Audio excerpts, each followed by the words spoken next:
انسان مضبوط بھی اپنے گھر کے اندر سے ہوتا ہے اور کمزور بھی گھر کے اندر سے ہوتا ہے۔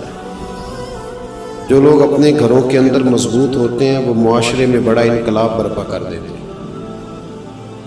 جو لوگ گھر میں پریشان ہوتے ہیں نا بیچارے، ان کا تو دفتر میں بھی دل نہیں لگتا۔ جو گھر کے اندر آزمائش کا شکار ہوتے ہیں وہ کچھ نہیں کر پاتے۔ بہت سارے لوگوں کی موٹر سائیکل کی ٹکر اس لیے ہوتی ہے کہ وہ گھر سے پریشان آتے ہیں۔ بھلے جتنا مرضی کہے کہ میں نہیں گھر والوں کی باتوں کا اثر لیتا، لیکن گھر انسان کے ساتھ جڑا ہوا ہے۔ اگر وہ اپنے گھر کے اندر ماحول کو صحیح رکھنے میں کامیاب ہو جائے تو وہ ملت کا بڑا فائدہ کر سکتا ہے۔ ہمارے بہت سارے نوجوان بڑے بڑے باصلاحیت ہوتے ہیں، باشعور ہوتے ہیں، لیکن وہ بیچارے اپنی بیوی اور اپنی اماں کے جھگڑے میں ایسا الجھ کے رہ جاتے ہیں کہ ان کی صلاحیتیں دب جاتی ہیں، کچھ نہیں کر پاتے، ہر وقت ذہن پر وہی چیز سوار رہتی۔ اللہ تبارک و تعالیٰ نے ہمیں جو دین عطا فرمایا وہ بڑا خوبصورت ہے۔ وہ دین ہمیں مسجد میں آنے کا طریقہ بھی بتاتا ہے اور گھر میں امن قائم کرنے کا طریقہ بھی بتاتا ہے۔ ہم سمجھتے ہیں کہ مذہب اس وقت سٹارٹ ہوگا جب ہم وضو کر کے، ٹوپی پہن کے، جوتے اتار کے مسجد میں داخل ہوں گے۔ حالانکہ مذہب تو سٹارٹ ہوتا ہے ماں کی گود سے۔ مذہب سٹارٹ ہوتا ہے جب صبح آپ اپنے بستر سے اٹھتے ہیں، اور مذہب اتنی دیر تک آپ کے ساتھ رہتا ہے جب تک آپ دوبارہ سو نہیں جاتے۔ تو گھر کے اندر کا ماحول اگر درست رہے، گھر کے اندر کا، تو باہر بھی بہت ساری آسانیاں ہوتی ہیں۔ قرآن مجید نے کہا یا ایھا الذین آمنوا قوا انفسکم واہلیکم نارا، اے ایمان والو خود بھی جہنم کی آگ سے بچو اور اپنے گھر والوں کو بھی بچاؤ۔ خود بھی بچو اور اپنے… نیند آ رہی ہے ماشاءاللہ کافی سارے لوگوں کو۔ میں نیند سے اس لیے منع نہیں کرتا کہ نیند اللہ کی رحمت ہے۔ کئی لوگوں کو کئی گولیاں کھا کے بھی نہیں آتی، تو یہ اللہ کا فضل ہے، لیکن میری گزارش یہ ہے کہ گھر جا کے سوئیے گا، وہ ذرا زیادہ مؤثر رہے گا آپ کے لیے۔ تو آپ تھوڑی دیر میری بات پہ توجہ فرمائیں۔ فرمایا یا ایھا الذین آمنوا قوا انفسکم واہلیکم نارا، اے ایمان والو خود بھی جہنم کی آگ سے بچو اور اپنے گھر والوں کو بھی دوزخ کی آگ سے بچاؤ۔